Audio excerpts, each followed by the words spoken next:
Hi, this is the Social Jello with Angelo show. My name's Angelo.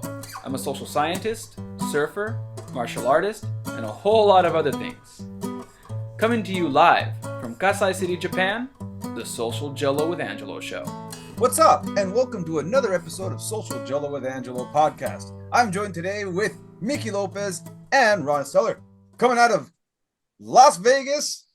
They just got out of the KSDI tournament. If you don't know what that is, you can search it up on Google. It is the Kajukenbo tournament held once a year. You saw the title, Psychopaths, Ego, and Martial Arts. Ego is thrown quite a bit around, especially nowadays in Brazilian Jiu-Jitsu circles. So if you saw the little thumbnail, it said, ego is a big deal in Brazilian Jiu-Jitsu. You hear this a lot. And when you think about ego, you think about someone who's kind of full of themselves, maybe being very authoritative with their students, maybe never tapping on the mat, always tapping everyone, never really focused more on themselves and their students. Is usually the way people talk about this when they talk about ego. When I saw a video that came up on this for a Brazilian Jiu-Jitsu instructor on Instagram, it showed a quick reel of a younger black belt rolling with a brown belt student of his, and the brown belt caught him in a quick ankle lock, and then he's narrating the sparring session, and when they get back up, he said, I saw red and I needed revenge, and then everyone just jumped on the comments like, that's all ego, I can't believe you're talking about revenge when you're training your students. But we had the word psychopaths in the title of this podcast right in the very beginning. Why? Well, as you know, and I've said this before, and I'll say it again. I'm a Kajukenbo black belt. I'm also a brown belt in Brazilian Jiu-Jitsu and an MMA coach, but I also have a master's in psychology. So whenever I look at this stuff, I look at it from a psychological perspective. So before we get started with the topic, it's very important for me, as someone who studies psychology, to make sure that we're all on the same page in what we're talking about. So here we are.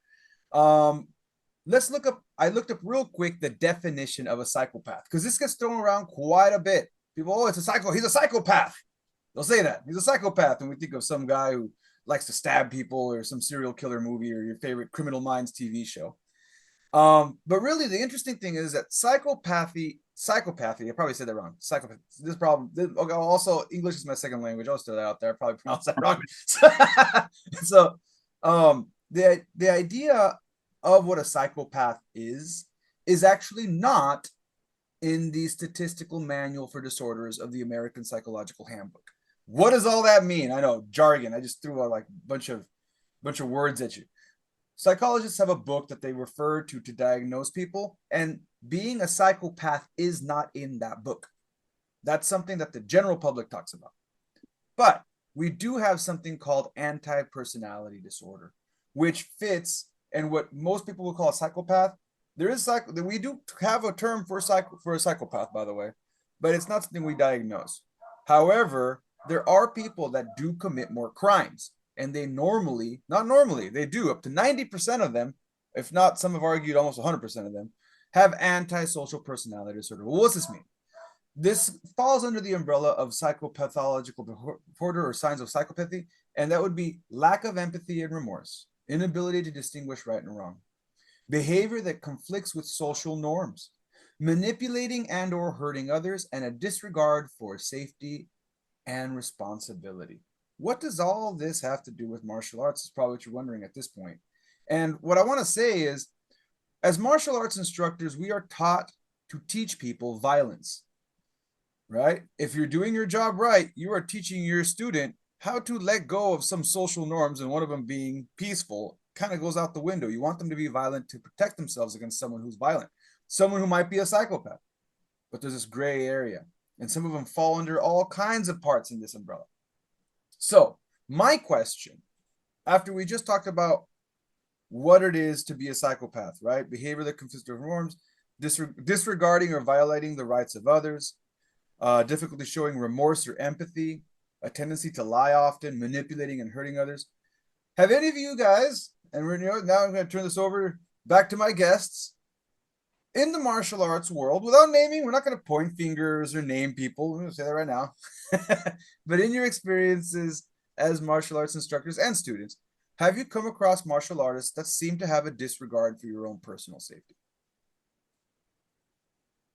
First, I missed the question. I'm sorry. Oh, okay. His phone isn't very loud. Oh, okay. Have you ever found yourself, have you ever met someone or trained with someone who seemed to fall into some of these categories of not caring about your own personal safety? It almost seemed like it was all about them and not really much about you. You were more or less an instrument in their teaching style, not really a student.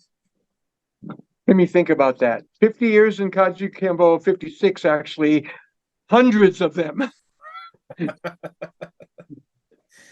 And is there any stories that come to mind? On the ego part? Whichever part you want. Well, anytime that you end up fighting for grand, you're going to have at least 4 of those egos out there, or you wouldn't have been out there fighting for grand in the first place.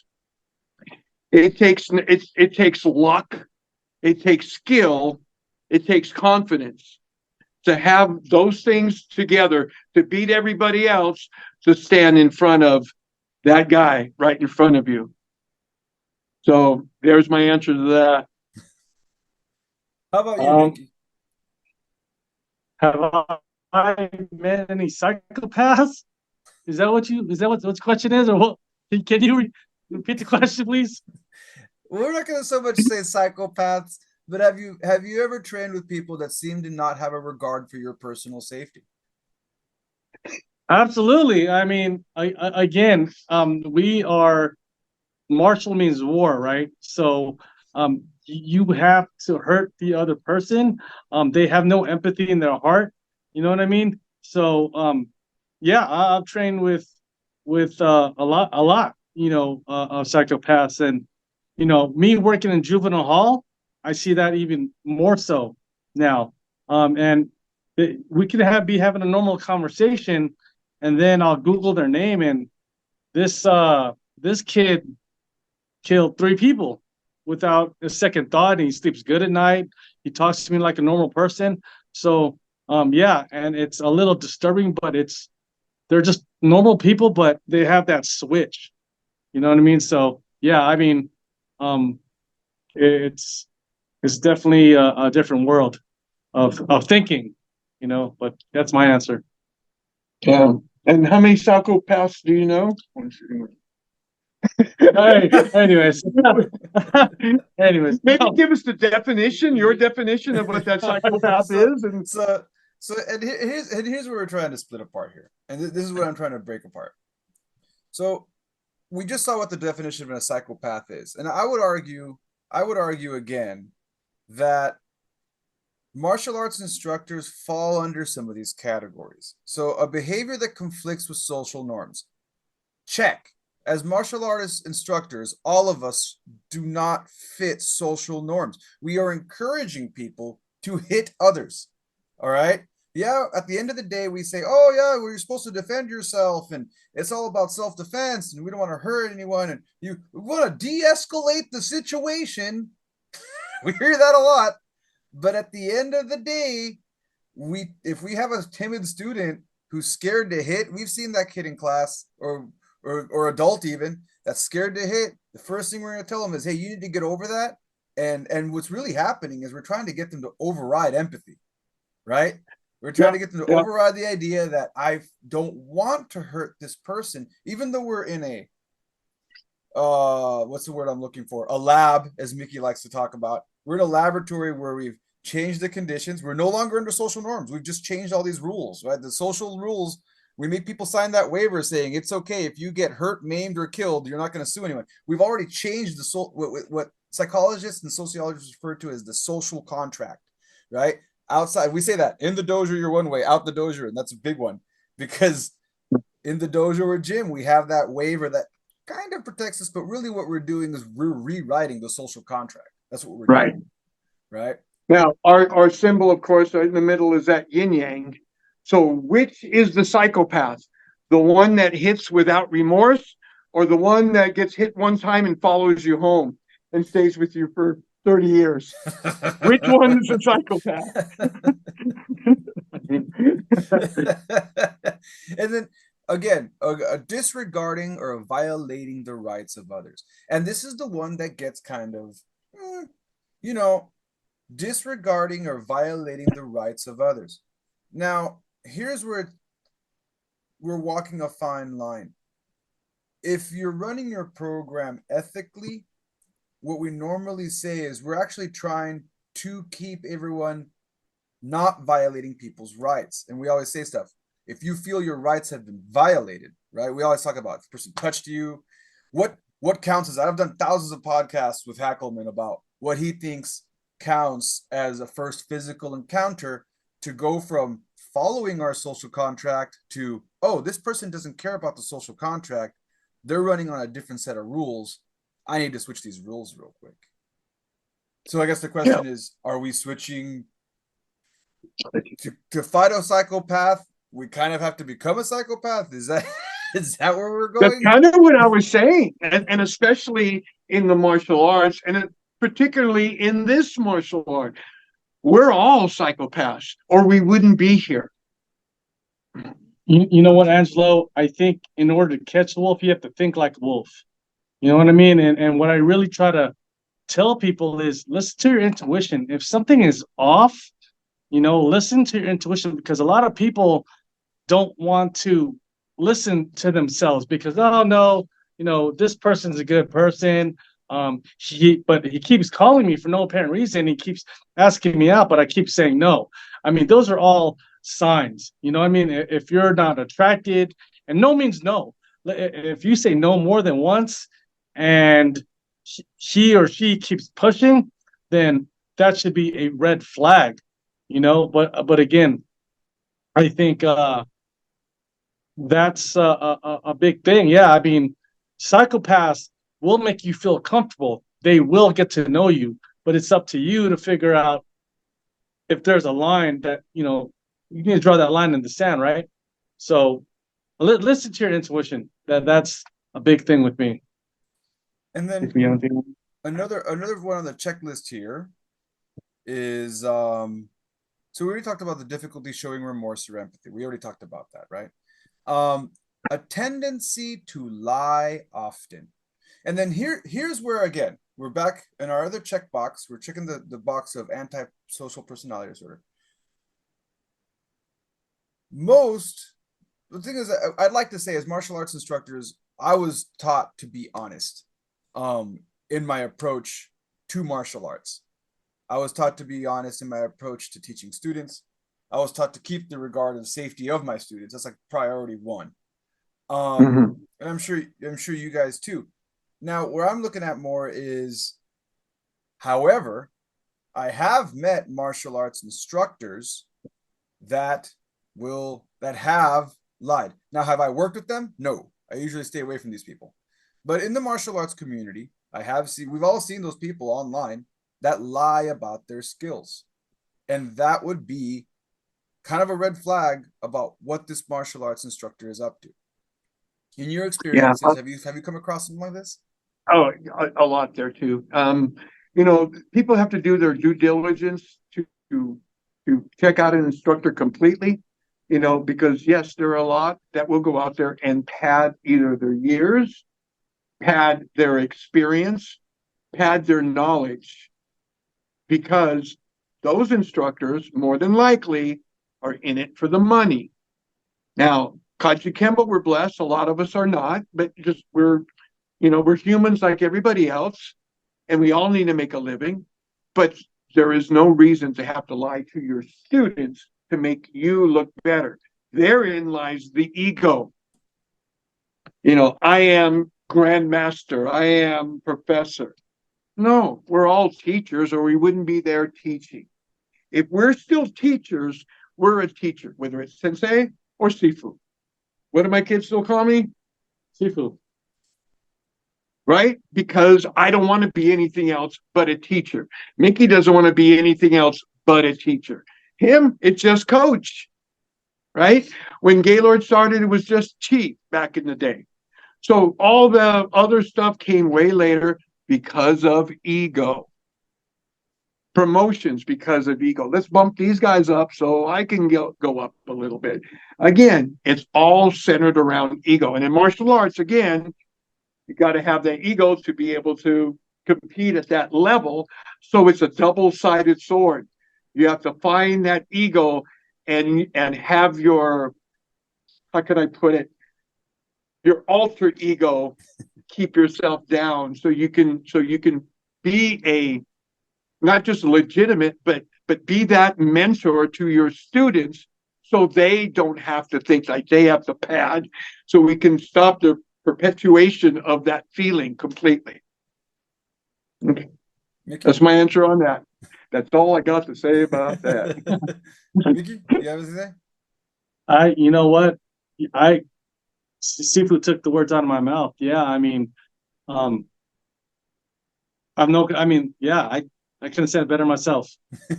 So Next question. it's interesting you said though, and you're already coming across some of the things I talk about in psychology. In psychology, we have ego, but that's actually again just like a psychopath, right? These are words that the public uses and don't really know what the field is saying. And in my field, so the whole idea, I don't want to go into a long lecture, but ego came together from Freudian psychology. There's several types of psychology. For those of you watching, look it up. You'll find a bunch of different branches, just like martial arts. So, but even in the original theory, there's ego, superego, and id. It was actually split between three, and he was talking about how he felt the mind worked, where your id are your selfish desires, your ego is trying to regulate those selfish desires, and then your superego is supposed to precede all these two mixed together and do the right thing, right?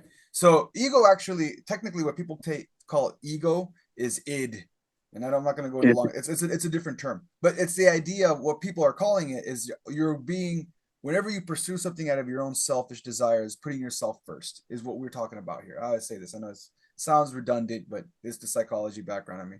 Now, here's the interesting thing is you talk about competition. For you Brazilian Jiu-Jitsu people, if you followed along this long, if you didn't get bored by now, in Brazilian Jiu-Jitsu, you're being driven by champions, people who are being driven by the sport. Everyone talks about so-and-so is this BJJ champion, so-and-so's, and they start looking at your skill over your actual personality. Your skill becomes first. And like you just said, Ron, you need to have a big ego, right? You need to be, and I'd like to say self-confidence. You need to have a lot of self-confidence to walk into a room full of killers and say, I'm the one who can take out these guys, right? You have to have a lot of self-confidence for that. And it's a room full of killers. That's not whether you're doing Brazilian Jiu-Jitsu or MMA, whatever it is you're doing, you're going in a contest of physical strength and aggression, and you're attacking each other, whatever rules you're using. And the one who's best at trying to kill them under those set of rules, right below killing, the referee will stop it before it happens, is the best. So you're trying to tap into that psychopath definition to win, and then have an on and off switch. But here's what happens, and here's the surprise. I told you guys I had a surprise. I was gonna surprise you. So I decided to Google real quick. You got to remember, I'm not trying to bash BJJ here before I say this, because I love Brazilian Jiu-Jitsu. I'm gonna say that right before off the bat. Now I'll have another surprise for you guys. But if you just Google Brazilian Jiu-Jitsu instructor arrested, 49-year-old jiu-jitsu instructor accused of having sexual relations with a minor. Jiu-jitsu instructor guilty of raping a student in Halifax Health. Georgia BJJ instructor charged for hitting an autistic child. Florida jiu-jitsu master, school nurse arrested for sexually assaulting a student. Black belt Utah jiu-jitsu champion 40 is arrested after shortly midnight charged with sexual aggravated assault. The list goes on. And then for you guys, BJJ guys are like, oh, I can't believe. Okay, look, martial arts instructor arrested. Martial arts indicted for multiple counts of sexual assault. Orange County karate instructor arrested after being charged with battery and law and lascivious molestation of under 18. The list just goes on. Okay, so this isn't to scare the hell out of you people that aren't doing martial arts, but for those of you doing martial arts, the majority of you that follow my channel do and teach martial arts, are either really involved teaching or really involved practicing. The scary part is that they're out there. Like you just said, like Mickey was just saying, I'll just be talking to someone, they seem completely normal, and he works in a correctional facility, and next thing you know, when he Googles this person who's a convict, He finds out what they did. Turns out they killed 3 people. The dark part about the fact that they're out there is the idea, again, manipulating and hurting others, reoccurring problems with the law, general disregard towards safety and responsibility, expressing anger and arrogance on a regular basis. I think these last 3 points that I just mentioned right there are the parts of the psychopath that are the most dangerous. I'd like to say ego is not that big of a deal. Like you said earlier, if we just start redefining ego as self-confidence, I feel you do need self-confidence. But there's that on and off switch. So how do you as martial arts instructors teach that on and off switch? I'll let you start first. Well, I mean, I have 2 little girls that, pretty much changed the way I look at the world. And, I'm around kids every day. This is my full-time job. And, before I get this job, I get a background check, I get fingerprinted. I have a clean background. Now, with jiu-jitsu, like in our profession, sometimes we have to go hands-on and show them how to correct their technique. So we have to physically say, okay, keep your elbows in, especially jiu-jitsu, right? Which is very up close and personal. Very, yeah. I mean, and that's why I always like to have Sifu or another adult there. So, I feel like, hey, well, coach did this and I didn't feel comfortable, but that just covers my end. And we talk about that in our meetings a lot. So Sifu, what about you? Well, as instructors, we have to be diligent about not going there. Number one, those need to be weeded out and be conscious of that fact. When I adjust, I have my 2 eskrima sticks and I'll move their arm, I'll move their leg over here, and it's the stick always that makes contact with them for many, many years. Now, before that stick would be hitting them. That's a whole other story. but and I maybe still do, but still to move them around. As a jiu-jitsu, and we do jiu-jitsu too, you have to be very conscious because there's so many compromising positions that if you're going to take advantage of that, if you're that psychopath in the first place, those are the ones that are going to take advantage of that. Now, how do you combat that? Well, you're not the one down there demonstrating with it, one of their peers. And again, with the stick, you can still use a stick to show them where they have to go. It's horrible that we have to now think that way in this modern world, but that's the only way that things won't be misconstrued. That's the only way that things won't be taken wrong. That's the only way that those articles will no longer happen. And you know what, Angelo, now they put up cameras in the dojo. So if you feel like you're in the guard and she accuses you of some type of sexual assault, you're like, hey, well, I have cameras here. I got proof. So, I know a few instructors that have cameras up there now just because the people that pay your bills said, I want to see cameras up in there just in case. And you know what? The instructor says, sure, why not? If that makes you happy, I'm all for it. Yeah. So again, and the thing is, our students trust us, right? And that's the biggest thing. That's why they keep coming back. That's why they like being around us. And again, it's crossing that line of training and just not going there, man. Like some people, you don't know what's going on. But again, it's just that that your students trust you and they confide in you. You wear a lot of different hats. As I get calls all the time about stuff, and we're just not teaching them how to defend themselves. We're growing kids. That's what we're doing. But other than that, it's just make them feel safe, make them feel comfortable, and have cameras up and have another adult person there, just in case. Cover your butt, man. Yeah, and I have had to give 86 somebody for a young lady, not Lindsay, for not you're working down on Rue, and they were down there, and this young lady didn't feel comfortable. That's all I needed was one time doing gone. Say Right? no means no. No right? means no. And then how do you handle the other way around? So you're talking more about students who don't feel comfortable with physical contact, that it might not be for them, right? How do you deal with the students that are behaving unethically, though, on the other end of that? A student, how do you have you had a situation where you've identified it and had to kick Of people out course, for? we all have. I mean, we've all had to say, "I'm sorry, this isn't for you. Sorry, this isn't working out," or "Boom, you're out of here." Depending on the level of the infraction. But yeah, I think all of us have had students that we've had to and very few, luckily for me, but I know we all have, and I have. So you just got to do what you got to do to keep the school and the students as a whole. Doesn't matter if it's your best guy, your worst guy, your oldest, your youngest, doesn't matter.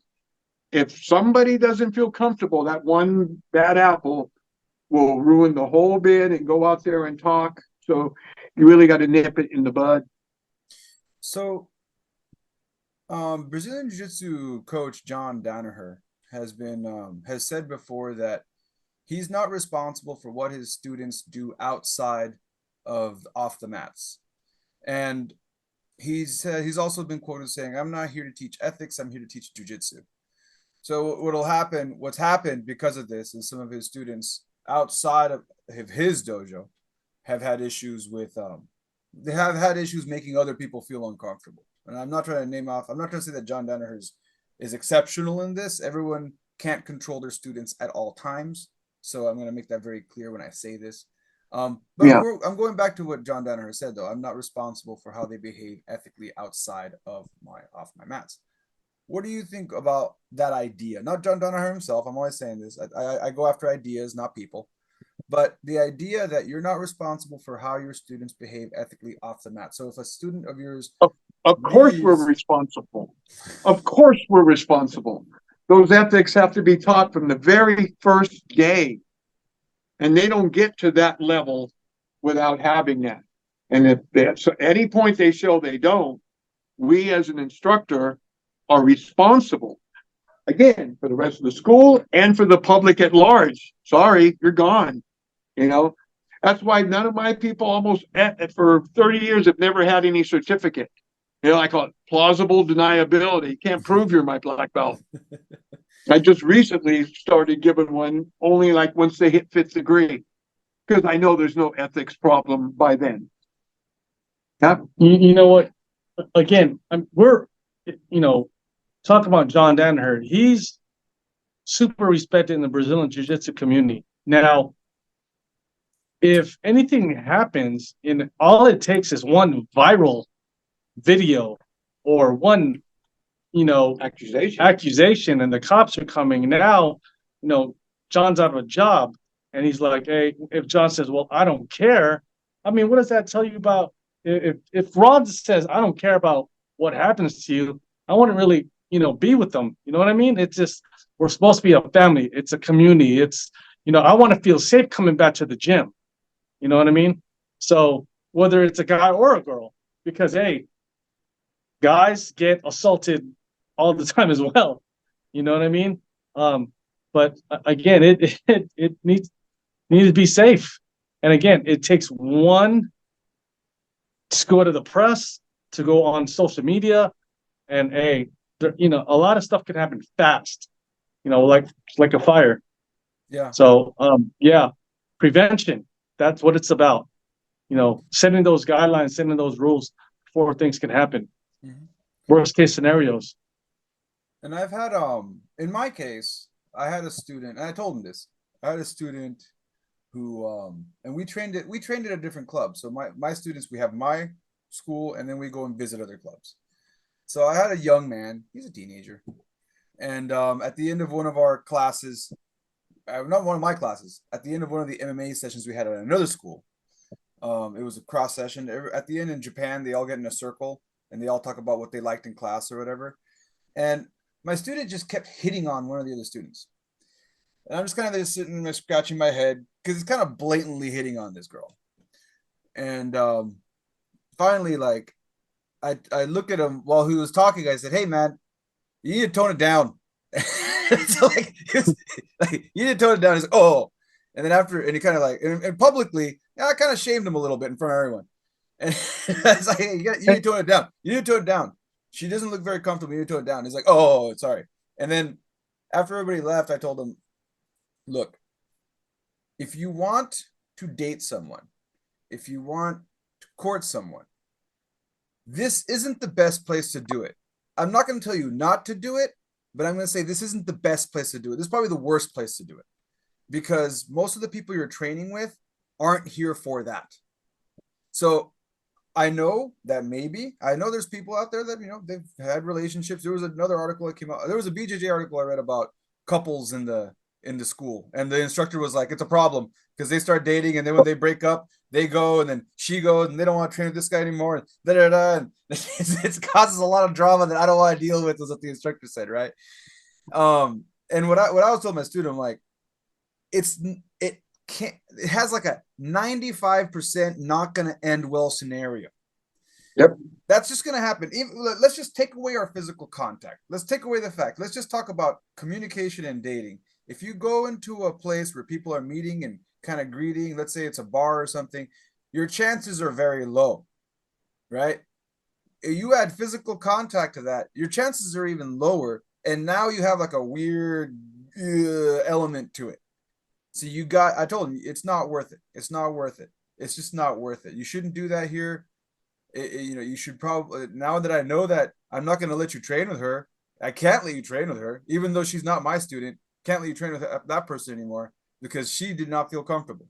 Did you notice you did not? And we had like this long talk, and he's like, okay, now and he realized, what he did was, was uncalled for, even though it wasn't physical, it was all verbal.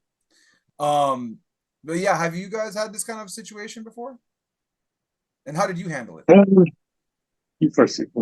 I frown on inter-school relationships for sure. And yes, of course, especially with teenagers, it's going to happen, right? I got to get the hose. But I've squashed it a couple times also by doing and saying this. Okay, fine. But if that person's quits, you're paying their dues for the next year or until you quit. And it did it. I mean, they kind of, but no, it didn't work out. And they actually really stayed good friends. To this day, still good friends. Right? So if you foster, and I try and foster that family, Kajukenbo, the Ohana, if you keep that, then that's gross. That's your family. That's your sister. And I put them in those terms, and it kind of makes a difference, right? But sometimes, again, matchmaker, make me a match. Find me. I can be one of the biggest matchmakers, and it's worked out when I knew it was right. Right? So I guess my yin yang answer is yes and no. Yeah, that's a tough one. I personally, I mean, we can't stop people from dating whoever they want to date. You know what I mean? But they should know. I like the whole charging them if one person quits. That's definitely a good one. But I just, I'm all about the good energy in the gym. So if you're breaking up or you cheated on them and it's all bad, then yeah, that affects the whole mood. So if you can avoid it, great. But again, if you guys are grown adults and the consequences of what could happen, then it is what it is, and we'll just have to deal with that. So again, yeah, yes and no. We'll talk more of those consequences off camera when we're done. Good story. So we're getting to our wrap up, but what I want to say before I wrap up is I know it sounds like I kind of bashed martial arts instructors and BJJ or whatever for bringing up a really icky, touchy subject. But what I want to say for my wrap up is I could have done the same thing for any organization. Okay, I could have looked up. I don't even have to look up Boys and Girls Club, Boy Scouts of America, Girl Scouts of America. I can grab any organization, type in what I just typed in about arrested, and this kind of stuff comes up. Because anything I learned in psychology is people are people. You can't remove the human condition out of an organization. Organizations try, but even the most respectable, reputable organizations that are all about ethics, even psychology, has the same issues. Once you get a bunch of people together, a bunch of men and women together, and they're in a vicinity, in psychology we call it proximity theory. Once you have a man and a woman close together, not like even physically, just interacting with each other daily, the chances of them developing a romantic relationship are high. Then the chances of them, one of them liking the other and not liking the other, are high. So then going back to our psychopathology definition, this all works out fine and dandy if the person's mentally stable. But as we also know that people who have mental health issues make up anywhere between 5 or 10% of a population. So it's just a numbers game, really. You're just kind of rolling the dice. And if it sounds like I was bashing martial arts, I'm not. I just want to make it apparent to you martial arts instructors that sooner or later we are all playing a numbers game.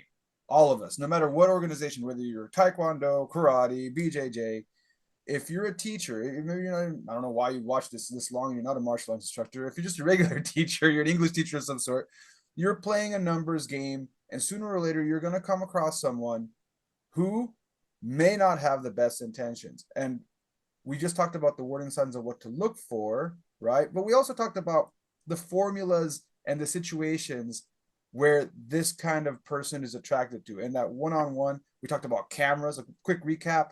We talked about ways to prevent this, cameras. So the cameras, the way you mentioned it was to protect you, but the cameras are to protect your students as well, because you can't see everything. You can't be everywhere at once.